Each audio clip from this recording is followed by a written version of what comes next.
Sincèrement, qui n'est pas intéressé par l'argent? Mais est-ce que l'argent est une compétence qui est enseignée à l'école? Eh bien la réponse est non, et tu le sais déjà. Au contraire, à l'école, tu étudies des matières qui ne te serviront jamais dans la vie. Et pourtant, elles représentent la majorité de ta scolarité.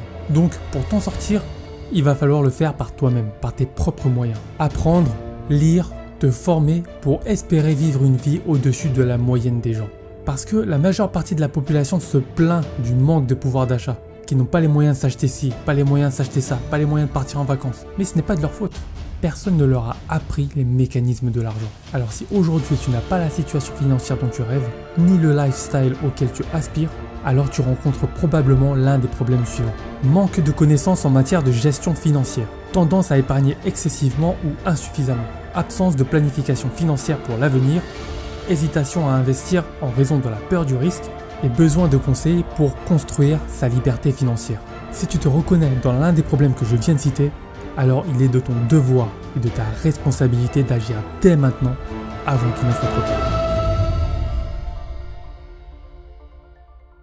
Je m'appelle Chris et j'aide les salariés déprimés et les indépendants à transformer leur savoir en un business en ligne rentable afin d'atteindre la liberté financière en 90 jours. Dans cette vidéo, je vais te donner des conseils qui sont applicables immédiatement, donc si tu les écoutes bien, tu pourras les appliquer immédiatement après la vidéo. Et je sais qu'ils fonctionnent car je suis moi-même passé par là. J'ai rencontré les différents problèmes que je t'ai évoqués juste avant et aujourd'hui, je suis totalement libre. Libre financièrement, géographiquement et temporellement. Je peux travailler de n'importe où dans le monde, tout ce dont j'ai besoin c'est juste un ordinateur, un téléphone portable et une connexion internet. C'est tout ce dont j'ai besoin. Alors maintenant, pourquoi est-ce que j'aurais aimé avoir ces conseils à mes 20 ans? Tout simplement parce que le temps est irrécupérable. En effet, notre temps est limité, c'est la ressource la plus précieuse que l'on a. Et s'il y a bien une chose sur laquelle tu es à égalité avec tout le monde, même les gens les plus riches de la planète, c'est bien le temps. On a tous 24 heures dans une journée. Alors comment se fait-il que certaines personnes arrivent à accomplir énormément de choses dans leur journée, lire des livres, accompagner leurs enfants à l'école, gagner de l'argent, se former, monter d'autres business? Comment se fait-il que certaines personnes arrivent à faire ça alors que d'autres personnes ne font que aller au travail 9h-18h, rentrer chez eux, sont fatigués? Comment ça se fait? Comment peut-il y avoir une telle différence? Tout cela provient du mindset, de l'état d'esprit. Donc il faut bien que tu comprennes que notre temps est limité. D'ailleurs, je t'ai représenté le cycle de la vie sous la forme d'un sablier, comme tu peux le voir. Et donc, ce qu'il y a en bas, c'est le temps qui est passé. Ce qu'il y a au-dessus, c'est le temps qu'il te reste à vivre. Mais ça, cette représentation-là n'est pas parfaitement correcte. Pourquoi? Parce qu'il y a une modification à apporter à ce schéma. Et cette modification, c'est celle-ci. Et oui, c'est un point d'interrogation sur le temps qu'il te reste à vivre. Pourquoi? Tout simplement parce que tu ne sais pas combien de temps il te reste à vivre. Tu sais combien de temps s'est déjà écoulé depuis ta naissance. Ok, aujourd'hui j'ai 30 ans, j'espère vivre jusqu'à 100 ans, donc il me reste approximativement 70 années à vivre. Mais ce calcul n'est pas correct. Parce que il y a beaucoup d'imprévus dans la vie et tu ne sais jamais ce que l'avenir te réserve. C'est pour cette raison que si tu dois faire des actions pour vivre la vie dont tu rêves, il faut le faire dès maintenant. Parce que si ça se trouve, demain tu vas sortir de chez toi, il va se passer un drame et ta vie s'est écourtée de manière totalement imprévue. Bien entendu, ce n'est pas ce que je te souhaite, tu l'as bien compris. Mais c'est juste pour te dire que le temps est la ressource la plus précieuse que tu as. Tout ce qui est déjà passé est irrécupérable et tout ce qui va venir est totalement imprévisible. Donc il est de ton devoir aujourd'hui et de ta responsabilité de mener toutes les actions nécessaires dès aujourd'hui, dès la fin de cette vidéo-là, pour vivre la vie dont tu rêves. Et non pas « Ah mais je le ferai quand j'aurai un peu plus d'argent. Ah mais je le ferai quand j'aurai ça. Ah mais je le ferai quand j'aurai plus de temps. » Non, il faut le faire maintenant. C'est pour ça que j'insiste vraiment, il faut le faire maintenant. Le meilleur moment pour se construire sa liberté, c'était à l'âge de la vingtaine. Mais le deuxième meilleur moment, c'est aujourd'hui. Alors n'attends pas 5 ans, 10 ans, parce que tu ne sais pas ce qui va se passer. Et tout ce que tu as envie d'éviter, c'est d'avoir des regrets plus tard. Donc dans cette vidéo, tu vas avoir des conseils qui vont te permettre de résoudre les problèmes que j'ai évoqués précédemment. Donc tu vas apprendre à acquérir des compétences à haut revenu qui vont te permettre de bâtir ta liberté financière, d'identifier des investissements parfaitement adaptés à ta situation et créer un business permettant la création de ces revenus passifs. Parce que ces revenus passifs ne tombent pas du ciel, mais une fois mis en place, tu pourras dormir sur tes deux oreilles et continuer à gagner de l'argent. Donc je vais te donner dans cette vidéo 7 conseils financiers que j'aurais aimé savoir à mes 20 ans. Sans plus tarder, attaquons directement le conseil numéro 1, ne pas trop épargner. Il y a une erreur que font la majorité des gens, c'est qu'ils ont tendance à trop épargner. Alors c'est pas forcément une mauvaise chose, ça ne part pas d'une mauvaise intention. Les gens veulent épargner pour faire face à des imprévus. Ils veulent pouvoir se dire mais j'ai de l'argent de côté au cas où. Alors c'est une bonne chose d'épargner. Mais le problème c'est que si tu épargnes trop, tu vas subir ce que l'on appelle le coût d'opportunité. C'est très simple à comprendre. Le coût d'opportunité c'est un concept qui te permet de déterminer l'écart de rentabilité entre un investissement que tu aurais pu faire au lieu d'investir dans un autre projet. Je vais illustrer ce concept par un exemple tout simple juste après ça, donc reste bien attentif. D'abord, ce que font la plupart des gens lorsqu'ils épargnent, c'est qu'ils épargnent dans de l'épargne bancaire classique, c'est-à-dire des livrets dont l'épargne est liquide. Par liquide, j'entends débloquable immédiatement. C'est ce qu'on appelle la liquidité. Et donc, il y a un certain nombre de livrets bancaires disponibles en banque et je vais te citer les principaux tout de suite. Tu as par exemple le livret A dont le dépôt minimum est de 10 € avec un plafond à 22 950 €. Les fonds sont disponibles immédiatement et les intérêts à aujourd'hui, au moment où je tourne la vidéo, sont de 3% net. Donc c'est totalement exonéré d'impôts sur le revenu et de prélèvements sociaux. C'est une rémunération qui est indexée à l'inflation, c'est-à-dire que lorsque l'inflation monte, la rémunération du livret va augmenter également. Bien entendu dans une moindre mesure, puisque l'inflation est généralement supérieure à l'épargne bancaire. On y reviendra un petit peu plus tard. Deuxième produit d'épargne bancaire disponible, tu as le LDD. Rémunération également 3%, mais le plafond est plus faible. Ensuite, tu en as d'autres, le LEP, livret jeune, compte d'épargne logement, plan d'épargne logement, compte sur livret. Donc même si le PEL ne semble pas être une épargne liquide puisque tu peux te dire que voilà, il faut le bloquer un certain temps avant de pouvoir le débloquer, c'est vrai mais pas totalement. Pourquoi? Parce que si demain tu veux retirer l'argent qu'il y a sur le PEL, tu peux le faire. Simplement, tu auras un taux de rémunération qui est inférieur à celui qu'il aurait été si tu l'avais conservé plus longtemps. Mais les fonds restent disponibles. À la différence du PERP, donc qui est le PERP, plan d'épargne retraite populaire, où si tu investis, l'épargne est bloquée jusqu'à ta retraite. Sauf cas de force majeure, avec 2-3 cas spécifiques où tu pourras débloquer les fonds. Mais en principe, si demain tu viens sans aucune raison voir ta banque et dire je veux débloquer l'argent qu'il y a sur mon PERP, c'est impossible. Donc voilà, c'était pour t'énumérer les différents livrets d'épargne bancaire classiques. C'est sur ces produits-là que la plupart des gens épargnent. C'est là où ils mettent la plupart de leur liquidité. D'ailleurs, il est fort à parier que toi-même tu disposes d'un ou plusieurs de ces comptes d'épargne bancaire classiques. Et on en vient maintenant au concept de coût d'opportunité, ce que je t'ai évoqué juste avant. Le coût d'opportunité, c'est l'argent que tu vas investir par exemple dans un compte d'épargne bancaire classique. Donc ici, admettons à 3%, tu vas mettre 10 000 € à 3%, ce qui va te rapporter 300 € à l'année. Ce qui fait sur 5 ans, 5 fois 300 €, 1500 € sur 5 ans. A l'inverse, si tu avais décidé de placer ces 10 000 € en bourse, par exemple sur un ETF c'est un fonds coté en bourse qui va répliquer la performance d'un indice boursier par exemple, et qui te délivre une performance de 10%, ces mêmes 10 000 € vont te rapporter 1000 €, ce qui fait sur 5 ans, 5000 €. Tu vois bien que sur 5 ans, tu as déjà un différentiel de 3500 € en totalement passif, sans rien faire du tout, juste en choisissant sur quel support tu places tes 10 000 €. Sur un montant plus important, l'écart aurait été plus important. Et c'est encore plus vrai si tu épargnes chaque mois sur un compte bancaire, par exemple. Au lieu d'épargner chaque mois sur un compte d'épargne bancaire classique, tu vas mettre ton argent dans la bourse, via ce qu'on appelle le DCA, donc le Dollar Cost Averaging, qui consiste à investir chaque mois le même montant sur un actif. Il y a un deuxième point que j'aimerais évoquer dans ce conseil numéro 1, c'est tout simplement le fait d'investir en soi-même. Le conseil numéro 1, souviens-toi, c'est toujours ne pas trop épargner. Donc on a vu l'exemple du coût d'opportunité direct et tu as aussi le coût d'opportunité indirect. C'est-à-dire que tu vas rater un gain indirect.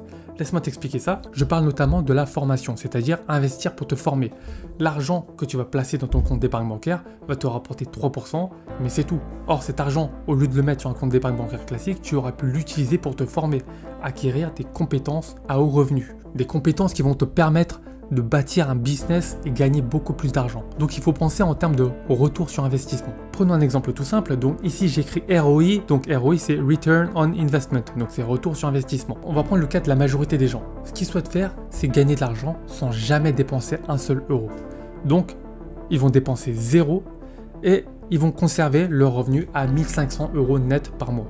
C'est une moyenne, ça peut être 1500, ça peut être 2000 €, ça peut être 2500 €, mais la grosse majorité des cas, pour la population française, c'est autour de 1500, 2000 €, voire 2500 € par mois, c'est dans cette fourchette-là. Donc tu as dépensé 0 et tu gagnes ça. Et là ils se disent mais je comprends pas, j'aimerais gagner plus d'argent. Quand je dis dépense 0, c'est dépenses en termes de formation, d'accord? Mais ils ont d'autres dépenses par ailleurs, charges de crédit immobilier, dépenses de nourriture, etc., etc. Donc ils subissent de plein fouet l'inflation. Donc ils se disent mais franchement je gagne pas assez d'argent, etc.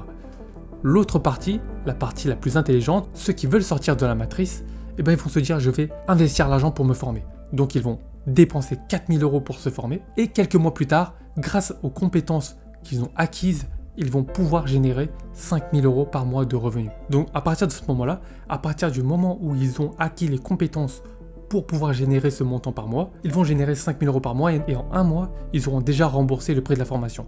Et tout le reste, ce sera dans leur poche, 5000 € par mois. Donc sur 10 ans, regarde le différentiel de rémunération qu'il y a. Une personne qui fait 5000 € par mois, moins 4000 € de dépenses, ou une personne qui fait 0 € de dépenses et qui continue à gagner 1500 € par mois.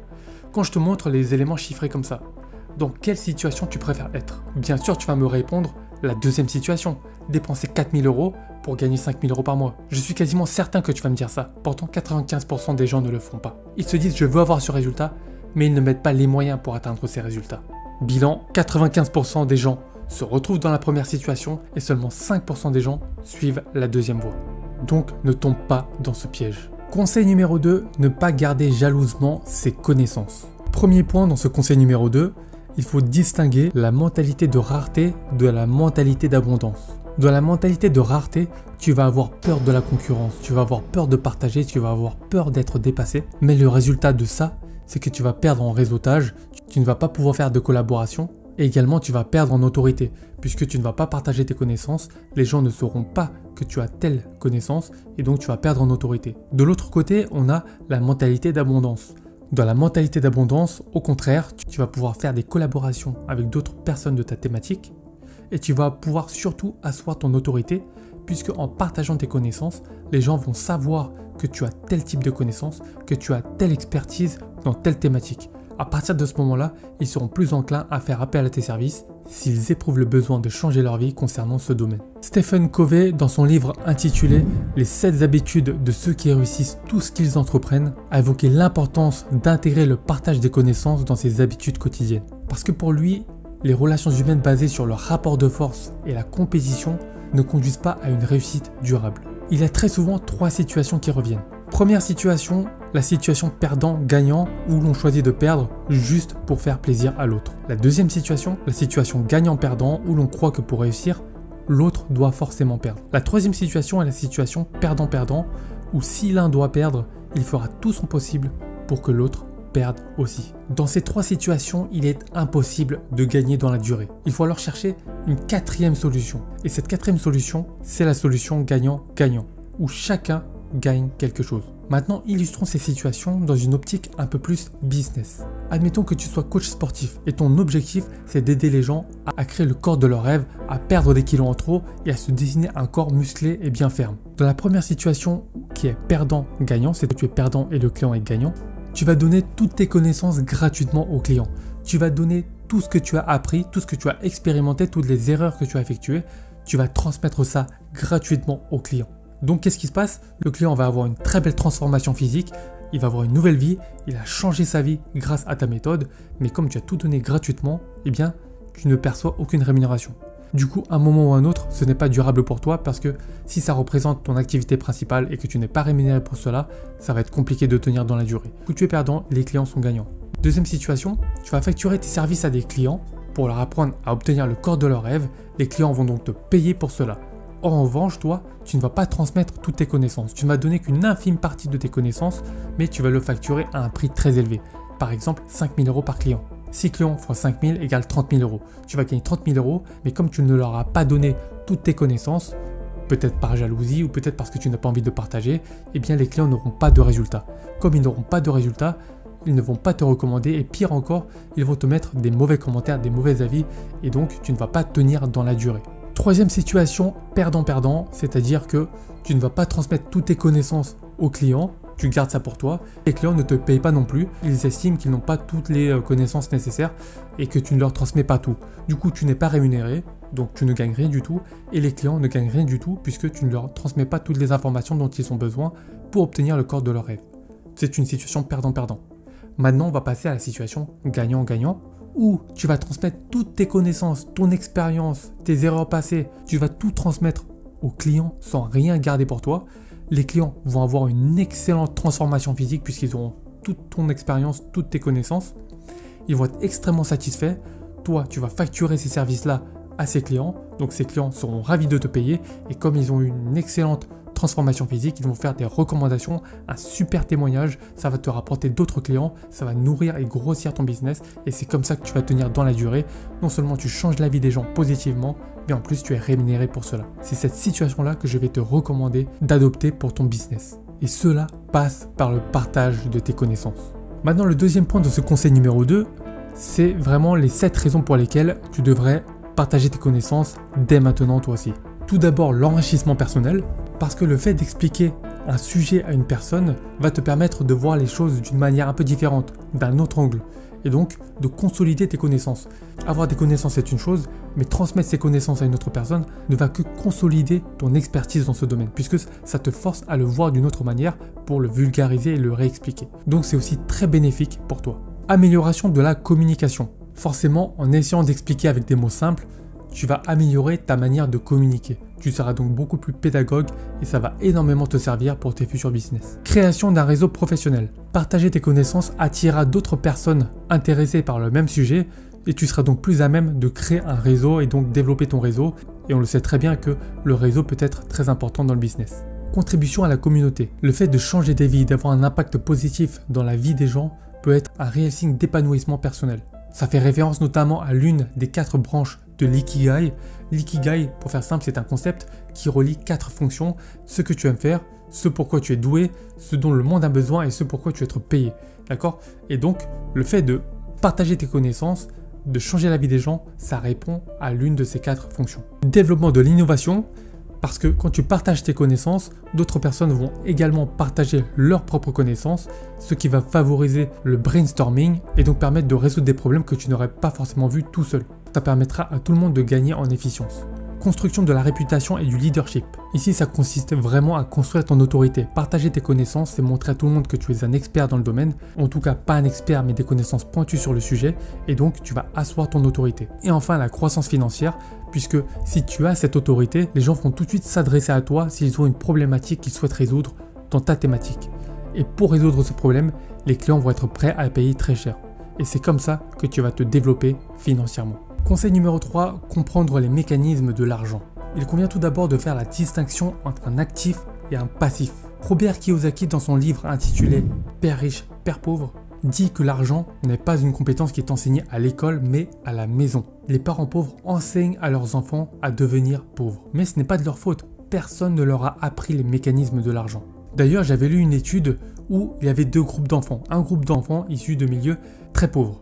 Et ce qu'ils ont fait, c'est qu'ils ont pioché une partie du groupe appartenant à des enfants pauvres pour les mélanger avec les enfants de milieux très aisés. Et les gens qui étaient issus de milieux pauvres, lorsqu'ils étaient en contact avec les gens de milieux aisés, lorsqu'ils grandissaient, ils ont vu que les résultats étaient 30 à 40 fois supérieurs en termes financiers pour les enfants pauvres en contact avec les gens de milieux aisés, alors que les gens qui étaient restés dans leur milieu entre pauvres avaient des résultats très bas, donc 30 à 40% inférieurs.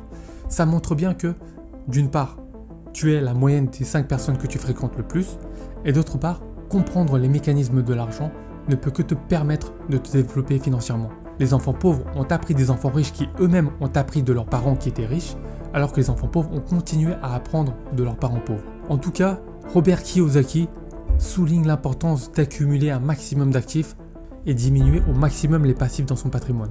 Alors attention, il faut bien distinguer 2 choses. La première chose, je parle bien d'actifs et de passifs niveau patrimoine, pas de revenus. Pas un revenu passif, pas un revenu actif. C'est totalement différent. Un revenu, je dis bien revenu actif, c'est lorsque tu échanges ton temps contre de l'argent. Et un revenu passif, toujours dans le terme revenu, c'est lorsque tu perçois de l'argent sans avoir à échanger ton temps contre de l'argent. Ici, je parle bien de patrimoine. Le patrimoine passif, c'est tout ce qui te coûte de l'argent. Donc c'est différent, d'accord? Donc ne confonds pas patrimoine et revenu. Ici, je parle bien de patrimoine. Voici un exemple de schéma que l'on peut retrouver dans le livre de Robert Kiyosaki. Le pauvre, ce qu'il va faire, c'est qu'il va avoir son job, il va avoir un salaire, il va utiliser son salaire pour payer toutes ses dépenses, ses impôts, sa nourriture, les transports, les habits, c'est tout. Il n'a investi dans rien du tout qui puisse bâtir sa liberté financière.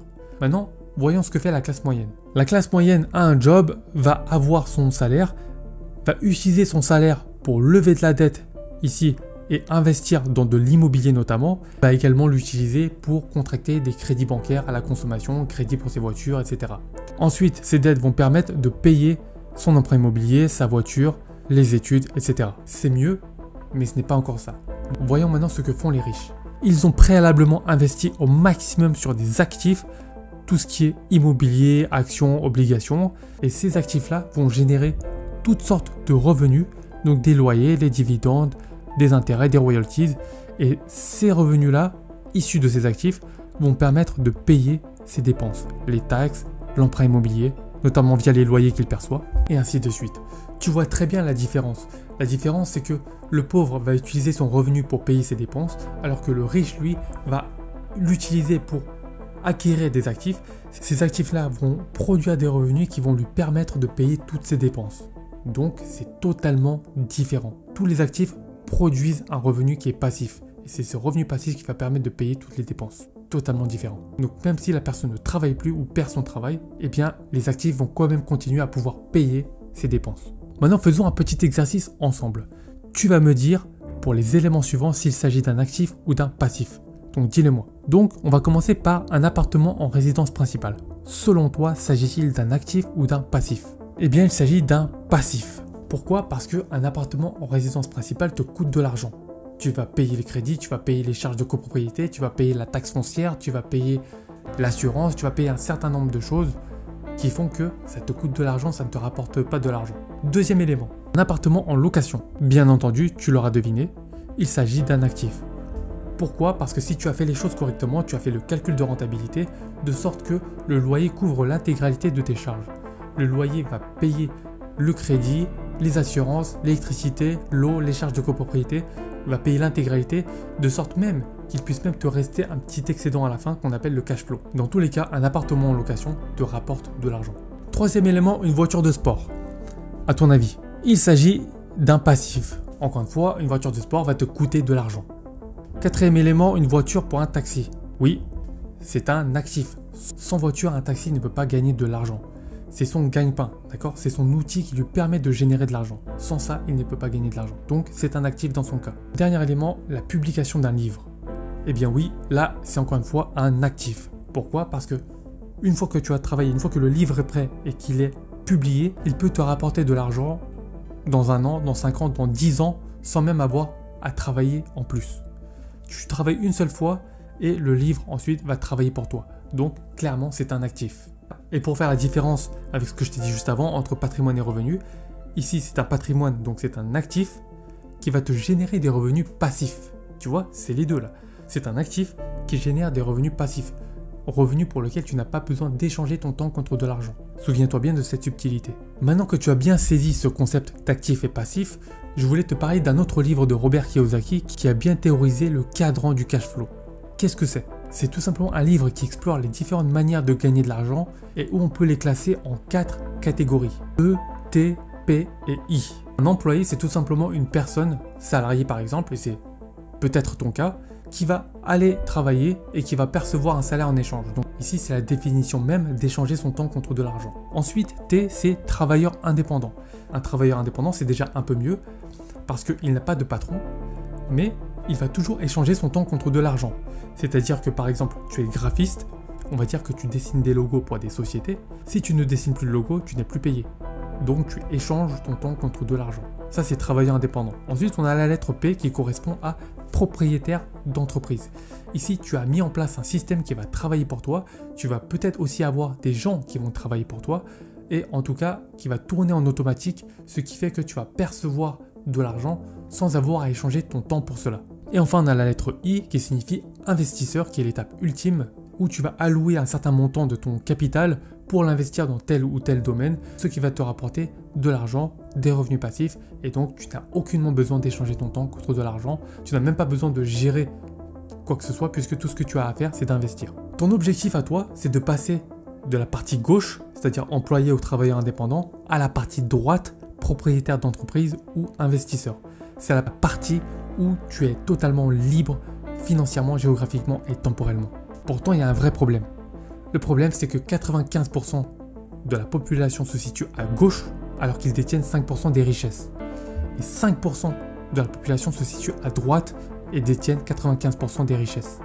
À toi de voir dans quelle catégorie tu veux appartenir, mais il est fort à parier que si tu regardes autour de toi, tous les gens se situent sur la partie à gauche. Et mon rôle à moi sera de tout faire pour que tu bascules sur la partie droite. Et si tu me fais confiance, tu vas y arriver. Conseil numéro 4, apprendre des compétences à haut revenu.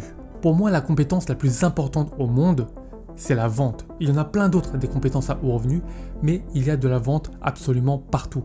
Où que tu ailles, il y a de la vente. Tu veux aller dans un magasin pour aller acheter des vêtements, eh bien, il y a de la vente. Les gens ont disposé les vêtements de telle manière, on fait tel marketing, on fait telle promotion pour attirer ton regard. Ils ont tout fait en termes marketing pour vendre le produit pour que tu achètes. Il y a de la vente. Lorsque tu visites un bien immobilier pour l'acheter, l'agent immobilier qui va te faire visiter le bien va chercher à vendre le bien pour que tu l'achètes. C'est de la vente. Tu vas acheter une voiture, le commercial va chercher à te vendre la voiture. Tu passes un entretien d'embauche, et bien tout ce que tu fais, c'est que tu vas essayer de te vendre pour montrer à l'entreprise qu'elle va gagner à t'embaucher, et donc tu vas vendre ta personnalité et tes compétences. Il y a de la vente absolument partout, quoi que tu fasses, que tu le veuilles ou non. Une fois que tu sais ça, il faut que tu fasses absolument tout pour maîtriser cette compétence, parce qu'une fois que tu la maîtrises, tu pourras gagner de l'argent. D'ailleurs, beaucoup de livres, notamment business, sont devenus des best-sellers, non pas parce qu'ils sont d'excellents écrivains, mais juste parce qu'ils sont d'excellents vendeurs. C'est ça la différence. Un livre ne se vend pas parce que tu écris super bien. Un livre se vend parce que tu as su comment le vendre. Donc voici maintenant quelques exemples de compétences à haut revenu. Tu as la vente, le marketing, le SEO qui est tout simplement le référencement naturel. Tu as le copywriting, la prise de parole en public, le développement d'applications ou logiciels, le développement web, et il y en a encore plein d'autres. Mais en tout cas, la compétence essentielle à apprendre si tu veux exploser ton business, c'est vraiment la vente. Conseil numéro 5, ouvrir un compte d'investissement en bourse. Alors ouvrir un compte d'investissement en bourse présente plusieurs avantages pour la construction d'un patrimoine à long terme. Voici les 5 raisons pour lesquelles je te recommande aujourd'hui d'ouvrir un compte en bourse pour investir. Première raison, potentiel de rendement élevé. Regarde ce graphique par exemple, tu vois très bien que sur une période de 30 ans, de 88 à 2018, les actions avec dividendes ont performé de plus 1352%. Compare ça avec les autres classes d'actifs, comme le livret A, 135%, l'or, 179%, les SICAV monétaires, les assurances vie en euros. Tu vois que rien n'égale l'investissement en actions. Si tu avais placé depuis une trentaine d'années, et surtout de manière régulière chaque mois, imagine aujourd'hui la plus-value que tu aurais accumulée. Ce serait juste incroyable. En plus, tu as le phénomène des intérêts composés, j'y reviendrai juste après, mais ça aurait fait vraiment exploser ton patrimoine. Et il y a beaucoup de gens qui sont devenus riches grâce à la bourse.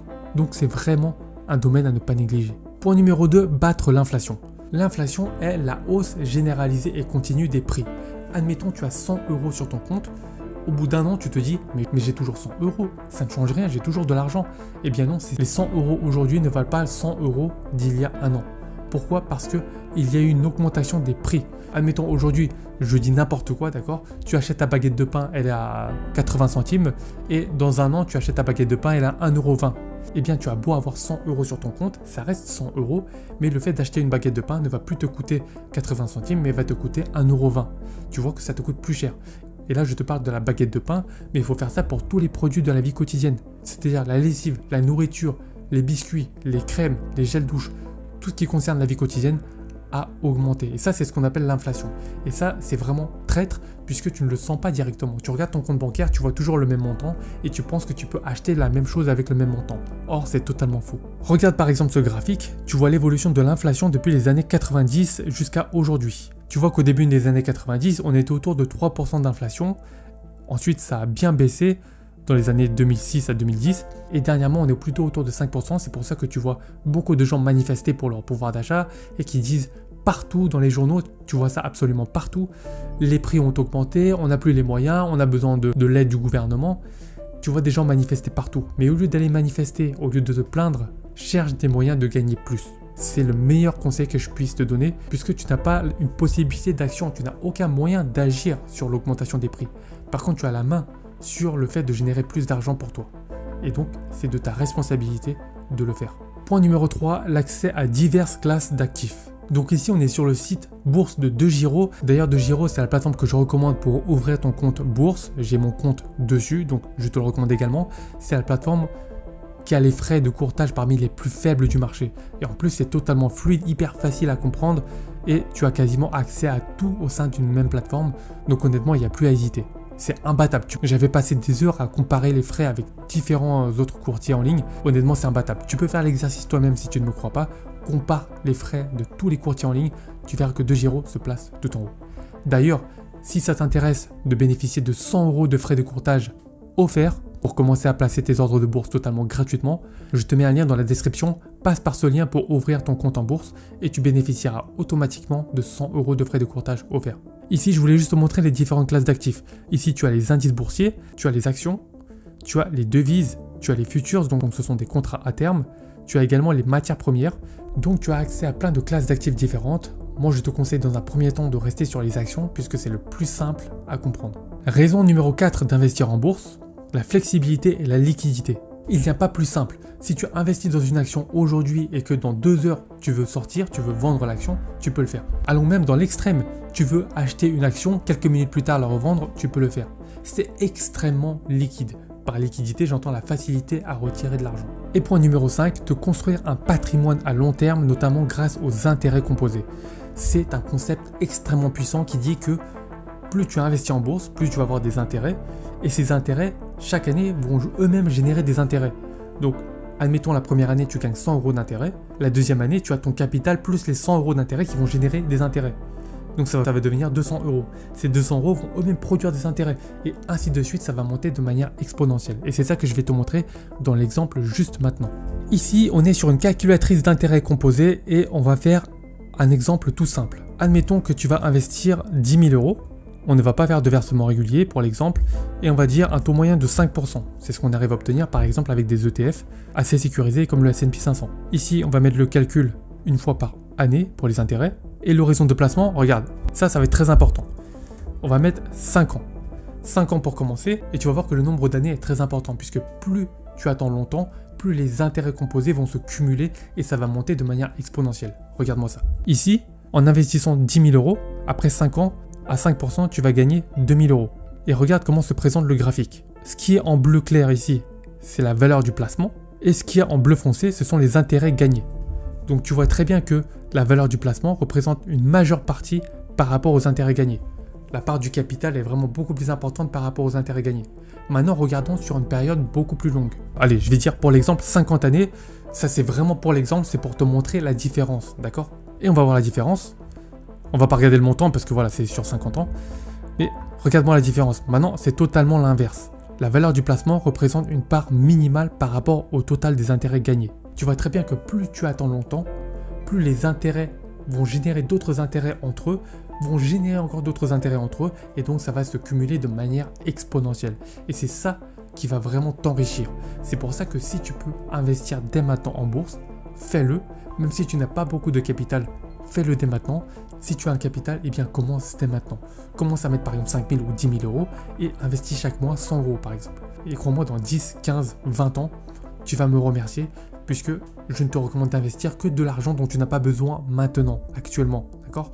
Tu as déjà de l'épargne de précaution, tu as déjà prévu une somme pour te former, 4, 5, 6, 7 000 € pour te former sur une formation ou sur plusieurs formations, peu importe. Mais à part ça, voilà, le reste, tu dois l'investir. Tu l'investis pour ton futur, tu investis des sommes dont tu n'as pas besoin aujourd'hui. Donc ça ne te pose pas de problème de mettre de l'argent en bourse. Si tu veux retirer l'argent, tu peux le faire. Comme je te l'ai dit juste avant, ça reste liquide. Et si tu n'en as pas besoin, eh bien cet argent va travailler pour toi et regarde ce que ça va te générer en termes de patrimoine financier. Ne compte plus sur les retraites de l'État, construis-la toi-même. Conseil numéro 6, ne contracte jamais de crédit à la consommation. En général, je ne te recommande pas du tout de contracter des crédits à la consommation parce que ça peut d'une part entraîner de mauvaises habitudes et d'autre part te créer des complications financières que tu veux absolument éviter. Donc laisse-moi te donner maintenant 5 raisons de ne jamais contracter de crédit à la consommation. Première raison, les frais d'intérêt élevés. Quand tu contractes un crédit, tu as des taux à 4, 5, 6, 7, 8% des fois et tu ne t'en rends pas compte, mais le coût du crédit, c'est-à-dire les intérêts, représente parfois plus de la moitié du prix du bien que tu veux acheter en contractant ce crédit. C'est pour ça que c'est quelque chose à absolument éviter. C'est un peu indolore parce que tu rembourses chaque mois un montant et tu ne te rends pas compte. Le paiement est étalé dans le temps. Mais généralement, je te conseille de payer en une seule fois. Parce que tu veux savoir exactement ce que tu dépenses aujourd'hui à l'instant T et non pas te dire je dépense chaque mois et je ne sais pas du tout ce qu'il en sera dans 1 an, 2 ans, 3 ans, 4 ans, 5 ans. Et plus cette durée d'emprunt est longue, plus les intérêts seront élevés. Alors attention, les frais peuvent être très élevés. Deuxième raison, le risque d'endettement excessif. Tu peux le voir au travers de ce graphique que j'ai pris sur le site de la Banque de France que le taux d'endettement des ménages a vraiment explosé. Ici, on a un graphique sur une période d'une vingtaine d'années et tu peux très bien voir le changement du comportement du consommateur. On regarde comment le taux d'endettement a explosé au fil des années. RDB, c'est le revenu disponible brut, qui est la partie du revenu qui peut être utilisée pour consommer ou épargner. Et à la fin des années 90, début des années 2000, on est aux alentours de 50% d'endettement par rapport au revenu brut disponible. Et fin 2022-2023, on voit que les ménages ont un taux d'endettement supérieur à 100% de leur revenu disponible brut, ce qui est inimaginable sur le papier pour toute personne sensée. Mais on ne s'en rend pas compte puisque tu es dans ton quotidien, tu veux faire tes dépenses, tu contractes des crédits puisque ça te permet d'acheter des biens avec un paiement étalé et donc tu le fais sans même réfléchir. Si je t'avais dit avant de te montrer ce graphique que la plupart des gens sont endettés à plus de 100% de leur revenu disponible brut, tu ne m'aurais pas cru. Mais maintenant, tu en as la preuve, c'est ce qui se passe la plupart du temps et il est fort probable qu'autour de toi, il y a des gens dans cette situation. Troisième raison, le risque d'impact négatif sur le score de crédit. Alors ça va surtout être important si tu veux faire un emprunt immobilier par la suite pour acquérir un bien immobilier. Moi, dans tous les cas, je te conseille de contracter un emprunt immobilier pour acheter un bien immobilier locatif puisque ça constitue un actif et non pas de le payer cash. Mais ce que je te déconseille, ce sont les crédits à la consommation. C'est différent. Donc à force de faire des crédits à la consommation, tu peux te retrouver dans une situation un petit peu difficile, avoir des mois où tu n'arrives pas à payer le crédit et donc ça va générer des impayés et donc ça va entraîner un mauvais scoring dans le système de la banque et le jour où tu voudras faire un emprunt immobilier, ils vont tout simplement te dire non, désolé monsieur, ce n'est pas possible. Et là, ça va te créer des complications alors que sur le papier, tu as un projet qui va te rapporter de l'argent. C'est très difficile, donc évite à tout prix les crédits à la consommation. Raison numéro 4, le stress financier. On n'y pense pas toujours, mais quand tu as un crédit sur le dos, tu veux absolument tout faire pour le rembourser. Et c'est d'ailleurs la raison numéro 1 pour laquelle les gens gardent un travail qui n'aiment pas du tout un travail salarié, parce que quand tu leur dis pourquoi tu ne quittes pas ton travail pour te lancer à ton propre compte, ils disent tout simplement parce que j'ai des crédits à rembourser. Et c'est la triste vérité. Raison numéro 5, des habitudes de consommation malsaines. Les gens qui prennent l'habitude de contracter des crédits à la consommation pour acheter des objets qui constituent des passifs, c'est-à-dire qui vont te coûter de l'argent, des voitures, des télévisions, vont être tentés de toujours le faire lorsqu'ils n'auront pas le moyen de le payer comptant. Et ça, ce sont des habitudes à bannir dès maintenant si c'est ton cas. Après, il y a des cas spécifiques où tu n'as vraiment pas le choix. Par exemple, pour les études, si tu n'as vraiment pas le choix, que tes parents ne peuvent pas t'aider, moi c'était mon cas. Mes parents ne pouvaient pas m'aider pour me payer mes études. Moi, ça coûtait assez cher, donc des écoles de commerce, et donc je devais me débrouiller par moi-même. Donc ce que je faisais, c'est que je contractais un prêt étudiant parce que je n'avais pas le choix. Et ce que je faisais, c'est que en parallèle, pour rembourser le crédit le plus vite possible, parce que je ne voulais pas avoir de crédit sur le dos, c'est que en sortant des études, à chaque fois à 19h, 20h le soir, j'allais bosser au McDo. Bien entendu, c'est un rythme assez compliqué parce que tu commences à 8h, tu finis à 19h avec les cours et tu sors, tu vas directement bosser à McDo jusqu'à minuit. Et tu fais ça sur 1, 2, 3 années et crois-moi, il faut être motivé. Et en faisant ça, j'ai réussi à rembourser rapidement mon prêt étudiant. Mais c'est pour te dire que dans certains cas, tu n'as pas le choix. Tu n'as pas le choix pour tes études. Si c'est pour acheter des choses dont tu n'as pas fondamentalement besoin, évite les crédits à tout prix. Conseil numéro 7. Transformer ses revenus actifs en revenus passifs. Imagine que tu as un ami qui s'appelle Alex. Alex, il travaille dur dans son boulot. Il passe de longues heures au bureau, il fait des heures supplémentaires pour gagner plus d'argent, mais il réalise qu'au bout d'un moment, son nombre d'heures est limité. Il ne peut pas travailler 22 heures par jour. Ce n'est pas possible, puisqu'à un moment, il doit rentrer, il doit dormir, il doit manger. Donc, il y a une limite au nombre d'heures qu'il peut effectuer chaque jour. Sa rémunération est plafonnée. Et c'est là qu'entre en jeu le concept de revenus passifs. Parce qu'ils sont essentiels pour gagner de l'argent sans avoir à échanger ton temps contre de l'argent. Tu peux très bien les mettre en parallèle de ton activité actuelle et ils ne dépendront plus du nombre d'heures que tu y consacres. Ça peut être sous forme de loyer dans le cadre des investissements immobiliers. Ça peut être sous forme de dividendes dans le cadre des investissements en bourse sur des actions à dividendes. Ça peut être sous forme de droits d'auteur sur des livres que tu as écrits. Ou même de publicité sur un site internet que tu as créé. Donc tu vois, ça peut prendre différentes formes, mais une fois que le produit est créé, il te rapporte de l'argent sans que tu n'aies besoin d'échanger ton temps contre de l'argent. C'est un concept qui est essentiel à comprendre. Et pourquoi est-ce qu'ils sont si importants et essentiels aujourd'hui? Tout simplement parce que, comme je te l'ai dit juste avant pour ton ami Alex, son nombre d'heures est limité. S'il veut gagner plus, ce n'est pas possible. Et s'il est malade, eh bien, il ne pourra plus percevoir l'intégralité de son salaire. Dans le cadre des revenus passifs, tu peux très bien être en train de dormir, être à l'autre bout du monde et ne pas travailler. Une fois que ces sources de revenus sont mises en place, tu vas quand même percevoir des revenus. Tu vas quand même gagner de l'argent. Donc tu vas gagner en sérénité, ce qui va t'apporter du bonheur et donc une meilleure santé. Tu vas mieux profiter de la vie et mieux profiter de tes proches. Maintenant que tu sais que les revenus passifs sont essentiels, il convient de savoir lesquels te correspondent, lesquels correspondent à ta situation. Parce qu'il y a plusieurs types de revenus passifs différents et il convient de choisir le bon pour toi. Par exemple, tu as la bourse qui nécessite un temps faible concernant la mise en place, mais beaucoup d'argent, c'est-à-dire un capital de départ important pour pouvoir percevoir des revenus importants. Tu as le marketing d'affiliation qui nécessite beaucoup de temps de mise en place, mais peu d'argent. L'immobilier qui nécessite beaucoup de temps de mise en place, mais pas beaucoup d'argent. Les SCPI qui demandent peu de temps de mise en place, mais beaucoup d'argent. Et les produits digitaux qui demandent beaucoup de temps de mise en place, mais très peu d'argent. Si tu veux connaître le détail de ces revenus passifs, j'ai justement fait une vidéo dessus, je te la mets juste ici, tu peux la mettre en favori et aller la visionner juste après avoir fini celle-ci. Donc tu sais que les revenus passifs sont essentiels et je ne le savais pas à mes 20 ans. Si je l'avais su, j'aurais fait les actions beaucoup plus tôt, les actions que je vais te donner maintenant. Parce que pour créer ces revenus passifs, pour les mettre en place, il te faut une activité qui te rapporte beaucoup de cash, qui tourne en semi-automatique et qui te permet donc d'utiliser une partie de ce cash dans différents investissements qui, eux, rapporteront d'autres revenus passifs. Et pour moi, la voie royale pour cela, c'est de créer un business en ligne.